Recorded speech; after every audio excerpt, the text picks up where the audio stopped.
In the name of the Father, and the Son, and of the Holy Spirit. Amen.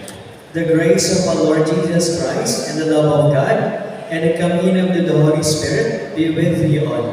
And with your spirit. Dear sisters and brothers, many advertisements proclaim the fulfillment can be obtained in the pleasures that money, power, and material possessions bring.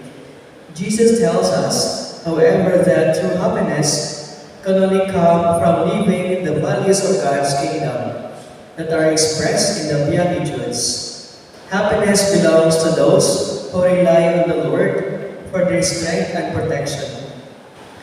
It belongs to those who in their lives mirror Jesus, who was meek and humble of heart, who gave up everything in obedience to the Father. Today is Pro-Life Sunday and day of prayer and awareness against human trafficking. May the life of every person be defended from those who violate it. Today also is the first day of the second month in February. As we start in this second month, we pray to God that we will receive more February, the month of love. And for times we commit sins, we ask God mercy and pardon.